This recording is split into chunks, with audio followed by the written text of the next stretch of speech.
हमारे गांव की बेटियां जो कड़ी मेहनत से पढ़ाई कर कॉलेज पहुंचती हैं, अब उनके सपनों को चकनाचूर कर देने वाला एक सनसनीखेज घोटाला मध्य प्रदेश के सागर जिले की बंडा विधानसभा क्षेत्र से सामने आया है।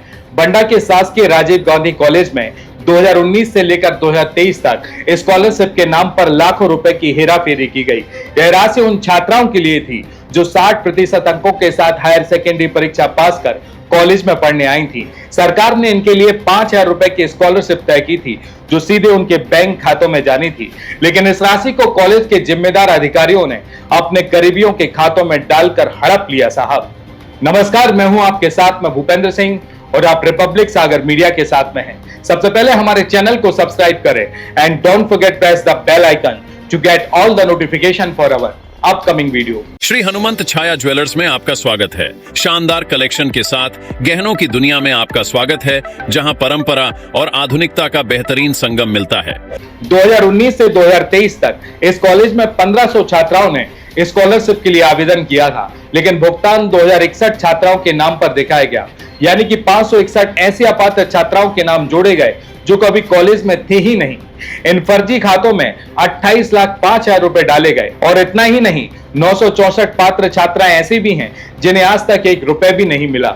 जानकारी के अनुसार 2019 से 2020 के सत्र में 365 छात्राओं में से केवल एक छात्रा, जिसका नाम विनीता लोधी पिता माखन लोधी बताया गया है, सिर्फ उसी को स्कॉलरशिप मिली। इसके अलावा बाकी 364 छात्राओं के 18,20,000 रुपए कॉलेज के जिम्मेदार अधिकारी डकार गए। यानी कुल मिलाकर 2019 से 2022 तक, यानी कि इन 3 सालों में 1500 छात्राओं के आवेदन स्कॉलर्स के लिए कॉलेज ने प्राप्त किए थे, लेकिन यह स्कॉलर्स 2061 छात्राओं में बांट दी गई, जिनमें 561 ऐसी छात्राएं अपात्र थीं जिन्हें छात्रवृत्ति नहीं दी जानी चाहिए थी। इसके अलावा 27 बैंक अकाउंट ऐसे हैं जिनमें छात्रवृत्ति के नाम पर, यानी कि स्कॉलर्स के नाम पर बार बार लाखों रुपए ट्रांसफर किए गए, लेकिन यह उन छात्राओं के बैंक अकाउंट नहीं थे जिन्हें यह स्कॉलर्स दी जानी थी। कुल मिलाकर इन 3 सालों में 76,25,000 रुपए की हेराफेरी हुई।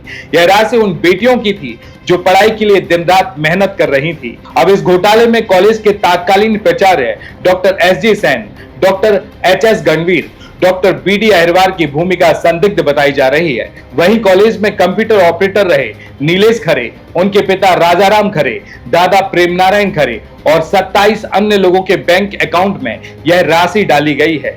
वहीं एक ही खाते में कई बार 5,000 रुपए का भुगतान किया गया, जबकि नियम के अनुसार एक छात्रा को साल में केवल 5,000 रुपए मिलने थे, यानी कि साल में सिर्फ एक ही ट्रांजैक्शन होना था।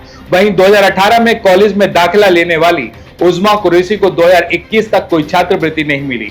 इसके बाद 2023 में उनके खाते में सिर्फ 5,000 रुपए आए, लेकिन अचानक ई ट्रेजरी के स्टेटमेंट में उनके नाम पर 11 बार 5,000 रुपए, यानी कि 55,000 रुपए जमा होने का दावा है। यह राशि नीलेश खरे के खाते में ट्रांसफर कर दी गई, जो कॉलेज में कंप्यूटर ऑपरेटर था। इसी तरह छात्रा ज्योति सेन के नाम पर 26 मार्च को अचानक 9 बार 5,000 रुपए, यानी कि कुल 45,000 रुपए ट्रांसफर किए गए। इसके अलावा भी अभिलाषा अहिरवार के नाम पर 26 बार, यानी कि 5,000 रुपए, यानी कि कुल मिलाकर 1,30,000 रुपए जमा किए गए और यह सारा का सारा पैसा नीलेश खरे के एक्सिस बैंक सागर के खाते में गया। नीलेश अब कॉलेज से निकाल दिया गया है, लेकिन पैसा कहां गया, यह सवाल अब भी रहस्य बना हुआ है। छात्रवृत्ति यानी कि स्कॉलरशिप न मिलने की शिकायतें CM हेल्पलाइन तक पहुंची। इसके बाद कॉलेज ने जल्दबाजी में जन भागीदारी खाते से कुछ भुगतान किए, लेकिन यह भी अधूरे रहे।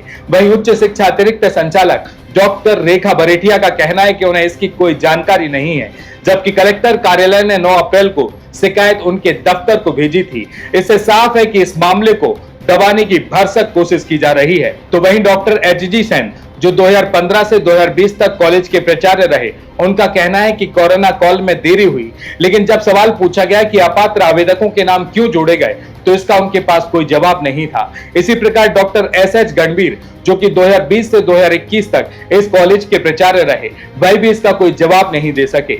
वहीं डॉक्टर BD अहिरवार, जो कि 2021 से लेकर वर्तमान समय तक, यानी कि अब भी इसी कॉलेज के प्राचार्य हैं, उनका कहना है कि जिन्हें स्कॉलर्स नहीं मिली वे दोबारा आवेदन कर सकते हैं। लेकिन जब उनसे सवाल पूछा गया कि पहले की राशि का क्या हुआ और कहां गई, तो इसका उनके पास कोई जवाब नहीं था। अब एक बार शिकायतकर्ता को भी सुन लीजिए, जिसने इस पूरे घोटाले को एक्सपोज किया है।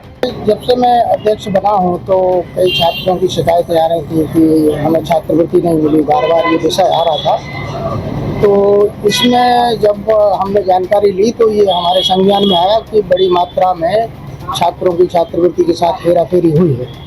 तो उससे संबंधित जो भी जानकारी थी उस शासन को मैंने आवेदन के माध्यम से सूचित किया है और उसमें कार्रवाई लंबित है।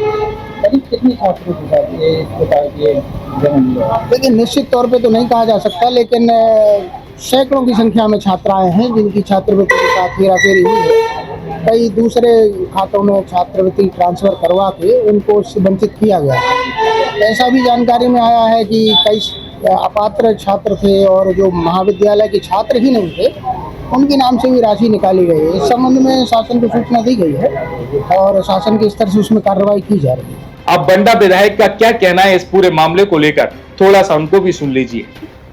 आज आप मीडिया के माध्यम से इसकी जानकारी लगी, निश्चित ही जिसने भी घोटाला किया होगा, जो दोषी होगा उस पर कार्रवाई होगी। इसके मैंने पहले भी मुझे जानकारी लगी थी, मैंने माननीय मंत्री जी को इस संबंध में पहले भी अवगत करा चुका हूं कि कॉलेज में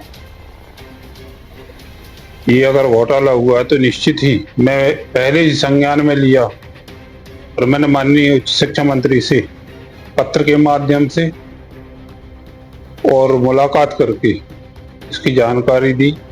घोटाले में जो भी दोषी होगा निश्चित ही उस पर कार्रवाई होगी।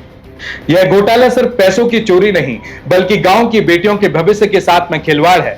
जिन छात्राओं ने मेहनत से पढ़ाई की उनके हक को लूटकर कुछ लोग मालामाल हो गए। सवाल यह है कि क्या इन बेटियों को उनका हक मिलेगा? क्या इस घोटाले के दोषियों पर कार्रवाई होगी? सरकार और प्रशासन को अब चुप्पी तोड़कर इस मामले की गहराई से जांच करनी पड़ेगी। इस मामले को लेकर आप सभी का क्या कहना है, कृपया कमेंट सेक्शन पर अवश्य बताएं।